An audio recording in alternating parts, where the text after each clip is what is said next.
गौतम बुद्ध हमेशा अपने शिष्यों से कहा करते थे कि हमारी जीभ दुनिया की सबसे तेज चाकू है और दुनिया में सबसे खतरनाक हथियार हमारे शब्द हैं, जो बिना किसी खून खराबे के लोगों को अंदर ही अंदर मार सकते हैं। हमारे शब्द हमारी ताकत हैं, लेकिन यह कमजोरी भी हो सकती है अगर हमें नहीं पता कि कब, कहां और कितना बोलना है। यदि हम सही समय पर सही इरादे से सही शब्दों का प्रयोग करते हैं तो यह हमें एक सफल व्यक्ति बनाता है। लेकिन अगर हम सही समय पर सही इरादे से सही शब्दों का प्रयोग नहीं करते हैं तो यह हमारे जीवन को नर्क से भी बदतर बना सकता है। तो आज मैं आपको मौन पर एक कहानी सुनाऊंगा और यह कहानी आपकी जिंदगी बदलने वाली है। एक दिन उनके पास एक राजकुमार आया। प्रिय साधु, मैं हमेशा थका हुआ, निराश और परेशान महसूस करता हूँ। मेरा मन बहुत बेचैन रहता है। हालांकि मेरे पास सब कुछ है, धन, प्रसिद्धि और सभी विलासिता जो एक व्यक्ति पाने की ख्वाहिश रखता है, लेकिन फिर भी मेरे अंदर इतना अशांति था। तो साधु ने कहा, ऊपर से आपको इसका उत्तर पता है, लेकिन आपने कभी इसकी खोज नहीं की। साधु ने कहा कि मैं एक प्रयोग करना चाहता हूँ, क्या आप वह प्रयोग करना चाहेंगे? इस प्रयोग के बाद आपके जीवन में कोई अशांति और चिंता नहीं रहेगी। यह सब सुनकर राजकुमार बहुत परेशान हुआ, लेकिन उसने साधु से कहा कि मुझे बताओ कि मैं क्या करूं। मैं अपने मन की शांति के लिए कुछ भी करने को तैयार हूँ। तब साधु ने शांत शब्दों में उत्तर दिया, अगले 10 दिनों तक आप मेरे आश्रम में रहेंगे और सामान्य व्यक्ति की तरह रहेंगे, और इन 10 दिनों तक आप अकेले मौन में बैठेंगे और जितना हो सके कम बोलेंगे। राजकुमार साधु की बात से सहमत हो गया। पहले दिन उन्हें लगा कि उनका मन सामान्य व्यक्ति से ज्यादा विचलित है। उसके मन में तरह तरह के सवाल उठ रहे थे और वह आम लोगों की तरह जीवन जीने में असहज महसूस कर रहा था। उसके भीतर बोलने की प्रबल इच्छा थी, पर वह मान गया और कुछ न बोला। लेकिन वह चुपचाप बैठा रहा। लेकिन जैसे जैसे रात होती गई, उसे एक बड़ी शांति का अनुभव हुआ। उसके लिए यह बड़ा अजीब था। वह अंदर ही अंदर खुश हो रहा था और अपने आप से पूछ रहा था कि बेचैनी कम क्यों हो रही है। अगले दिन राजकुमार एकांत में बैठा प्रकृति को, फूलों को, पौधों को, आकाश में उड़ते पक्षियों को देख रहा था। अपने जीवन में पहली बार वह देख रहा था कि उसके चारों ओर कितनी सुंदर प्रकृति है। वह अपने चारों ओर प्रकृति को देखकर महसूस कर सकता है। इस तरह एक हफ्ता बीत गया और उसके मन की सारी बेचैनी, सारी उथल पुथल, सब कुछ गायब हो गया। 8वें दिन की सुबह राजकुमार की आंखें अपने आप बंद होने लगीं और वह गहरे ध्यान में डूब गया। उसने आंखें बंद की, गहरे ध्यान में चला गया। कोई चिंता नहीं थी। राजकुमार को भीतर ही भीतर गहन शांति का अनुभव होने लगा। बाकी के 2 दिन गहरे ध्यान में बिताने के बाद राजकुमार खुद को एक बौद्ध भिक्षु के सामने पेश करता है। राजकुमार ने साधु से कहा कि प्रिय साधु, मुझे उत्तर मिला कि मेरा मन इतना अशांत क्यों है। फिर उन्होंने पूछा, बताओ क्या जवाब मिला? राजकुमार ने कहा कि मैं जरूरत से ज्यादा बातें करता था और दिन भर लोगों पर ऊर्जा बर्बाद करता था और ज्यादातर समय उनके बारे में नकारात्मक ही सोचते थे। इस प्रकार मेरा समय नष्ट हो रहा था और अधिक बातें करने और सोचने से मेरा मन अशांत हो गया था।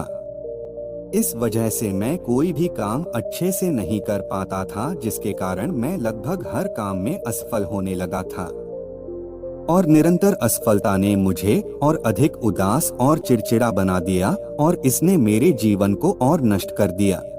लेकिन ये 10 दिन बिल्कुल अलग थे। अब ऐसा लग रहा है कि अपनी जिंदगी को पूरी तरह से जी रहा हूँ और इससे पहले मैं अपनी जिंदगी गलत तरीके से जी रहा था।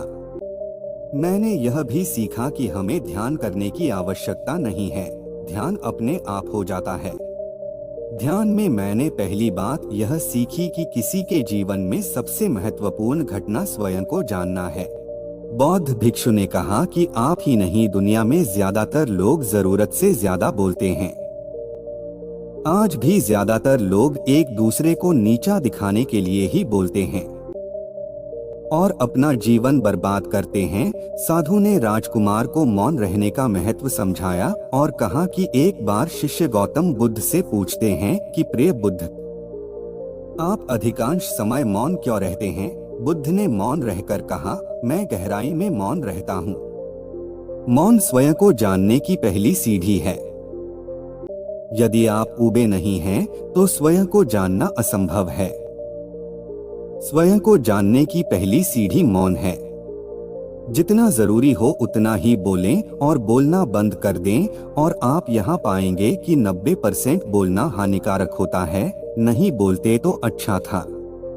90% मुश्किलें कम हो जाएंगी अगर लोग थोड़ा सा चुप हो जाएं, झगड़े कम हो जाएं, अशांति कम हो जाए, फेंकना कम हो जाए।